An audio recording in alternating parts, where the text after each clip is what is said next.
today is Top 5 Tuesday and today's theme is going to be my top 5 examples of the court prisoner trope. So this is a trope that I've sort of given the title to myself, so I don't know if everyone else thinks of this trope with the same title, but what this trope entails is the main character gets kidnapped by like the enemy, the bad guy. They get taken and they get taken to this person's kingdom and they are paraded around and they are treated like shit, but they get like all these luxuries and like, you know, it's all about the intrigue of them trying to like get out of there. And what basically happens is this character has to go in there and pretend that they're on their side and act like they're getting swayed to their side, but bam, they escape, which happens pretty much most of the time. What I really like about this trope though, you get an element of depth into the other side of the argument, if you would say, because you always have the good guys and the bad guys, but you get an understanding of why the bad guys are doing the things that they do, and I really do like that because ultimately the main character is going to go back to the side that they're meant to be on. But I just really like this trope because it's just so intriguing and it's all about the sneaky sneak, and these are my examples of that. And I do hope that this isn't like a complete spoiler. I'm just going to say that the books that it was in and what I liked about it, but I'm going to try and actively not spoil anything. So let's get into it. Number 5 on my list is From A Court of Wings and Ruin by Sarah J Maas, and this is where Feyre goes back to the Spring Court, and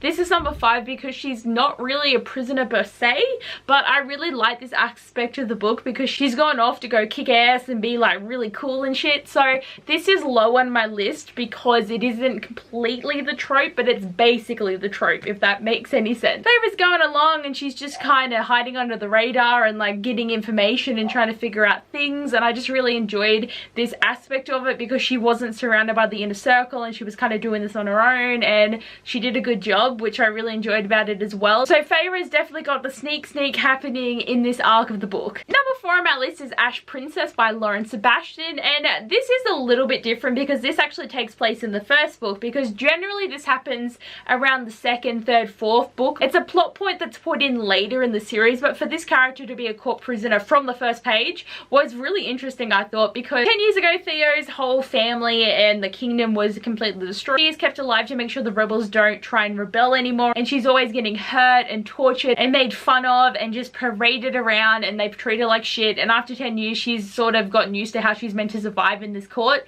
but then it gets to the point where she's just like, bitch, I don't want to be treated like this anymore. I want my people to win. So she tries to like make a rebellion and like be all strong and stuff, but it's really interesting because she's lived her whole life just accepting this, and for her to not accept it anymore and have to actually start trying to find intriguing things that are going to be like evil and try and like find out the information, try and figure out the best way to like get out of this stuff. I really did enjoy that part of the book. I do wonder what's going to happen in the second one though to carry on this story, because I think it's going to be really good. Number 3 on my list is King's Cage by Victoria Aveyard, and my god, Glass Orb is so shit, but it actually brought it back in King's Cage because they had this trope. Mare does end up spending some time with Maven in this book, and we actually get to know a lot more about his character because he's a crazy mofo, but we actually get to understand why he is the way he is and why it really affects him and just how much he's obsessed with Mare. But so much keeps happening, and what I also love about this trope is you think that they're going to get rescued, but then it never happens. Like, they never get rescued the first time. If they get rescued the first time, shit's going to be hitting the fan about 10 pages, I'm telling you. I really did enjoy this because we do get the multiple perspectives, so we get everyone being really upset that Mare's not there, then Mare being in the moment being like, I just want to leave.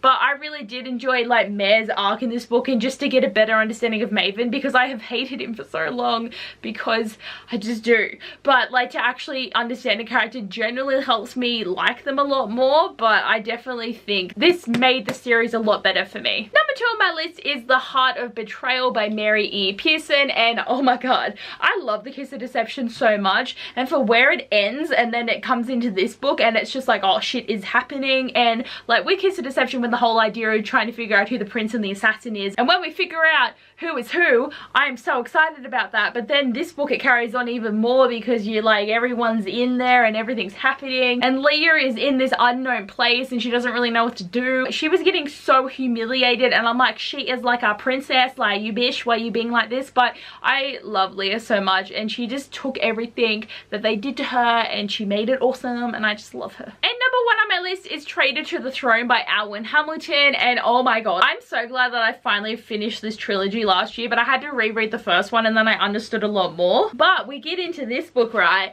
and like, oh my god, Amani, she's off with the bear people. She's just kept in such luxury and she's just there like, oh my god, what is happening to me? But what I really truly loved about it in this book is how much we got to understand the king. He is evil. Actually, to have Amani have conversations with him and actually start to understand him and have Amani get where he's coming from, even though it's the wrong way to get what he wants. And I just love that because Amani started seeing him as like a somewhat father figure, and that was just a weird dynamic. It was just getting really easy to accept what was happening, and we also got a lot more information in this book, but like the way too everyone was just flipping out because like we have to get Amani back because she's like the rebellion and we need her. But I just loved it. Like, she's meeting a heap of his like kids and she's talking to them and she's just kind of getting used to just being where she is, and she's just like, well, this is my life. But I just loved Amani in this book. Like, this is my favorite out of the series. Like, normally the third book in a trilogy just goes whoop, but this one was just like whoop, whoop, like that. I love it. So